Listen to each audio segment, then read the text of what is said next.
Hello friends, welcome to my channel Secret Recipe. இன்னைக்கு நம்ம செய்ய போற ரெசிபி டிஃபின் சாம்பார். இதுக்கு தேவையான ingredients தேங்காய், தக்காளி, பட்டை, கிராம்பு, சோம்பு, கசகசா, உப்பு. மிக்ஸி ஜார் எடுத்துக்கலாம். அதில் ஒரு மூடி தேங்காய் நான் துருவி வச்சிருக்கேன். அதை மிக்ஸி ஜாரில் சேர்த்துக்கலாம். ஒரு டேபிள் ஸ்பூன் பொட்டுக்கடலை, ஒரு சின்ன பீஸ் பட்டை, 4 கிராம்பு, ஒரு டேபிள் ஸ்பூன் சோம்பு, ஒரு டீஸ்பூன் கசகசா, இதெல்லாமே மிக்சியில் ஒட்டுக்கா சேர்த்துக்கலாம். அது கூட 2 தக்காளி நான் கட் பண்ணி வச்சுருக்கேன். அதையும் அது கூட சேர்த்து நம்ம அரைச்சி எடுத்துக்கலாம். ஃபஸ்ட்டு நம்ம தண்ணி ஊற்றாமல் அரைச்சிக்கலாம். கொஞ்சமாக தண்ணி ஊற்றி நம்ம இதை பேஸ்ட்டாக அரைக்கணும்.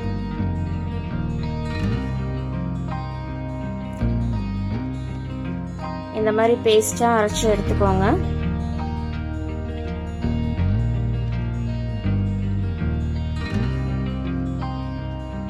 இப்போ அடுப்பில் ஒரு பேன் வச்சுருக்கேன். அதில் 2 டேபிள் ஸ்பூன் கடலை எண்ணெய் விட்டுருக்கேன். எண்ணெய் கொஞ்சம் ஹீட் ஆகட்டும்.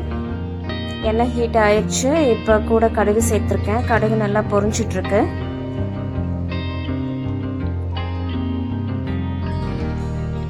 இது கூட நம்ம கருவேப்பிலை சேர்த்துக்கலாம்.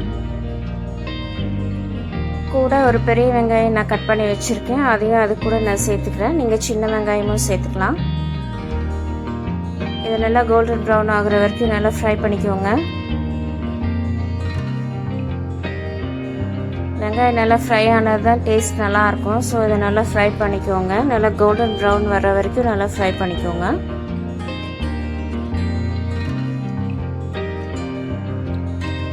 இப்போ நம்ம வெங்காயம் ரெடி ஆயிடுச்சு. இது கூட நம்ம அரைச்சி வச்சிருக்கிற பேஸ்ட்டை நம்ம அது கூட சேர்த்துக்கலாம். சேர்த்துட்டு நல்லா மிக்ஸ் பண்ணி விட்டுருங்க.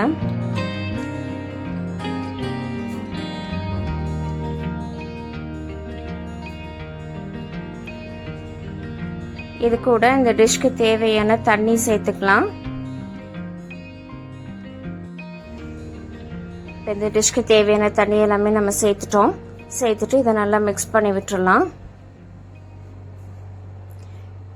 இப்போ இந்த டிஷ்க்கு தேவையான காரம் நம்ம சேர்த்துக்கலாம். நான் ரெட் சில்லி பவுடர் தான் சேர்த்துருக்கேன். உங்களுக்கு பச்சை மிளகாய் சேர்த்துணுன்னாலும் சேர்த்துக்கலாம். நான் ரெட் சில்லி பவுடர் நான் யூஸ் பண்ணியிருக்கேன். ஒரு பிஞ்ச் மஞ்சத்தூள் சேர்த்துருக்கேன். இந்த டிஷ்க்கு தேவையான உப்பு சேர்த்துக்கோங்க. சேர்த்துட்டு இது எல்லாமே நல்லா மிக்ஸ் பண்ணி விட்டுருங்க.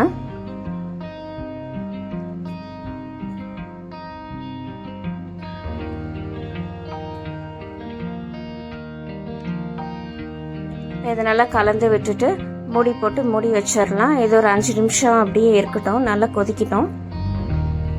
இப்போ 5 நிமிஷம் ஆயிடுச்சு. நம்ம சாம்பார் நல்லா கொதிக்க ஆரம்பிச்சிருச்சு. இந்த சாம்பார் நல்லா மிக்ஸ் பண்ணி விட்டுருங்க. நம்ம சாம்பார் நல்லா திக்காக வந்துருச்சு. நம்மளோட சாம்பார் ரெடி ஆயிடுச்சு. கார்னிஷிங்காக கொஞ்சம் மல்லித்தலை சேர்த்துக்கிறேன்.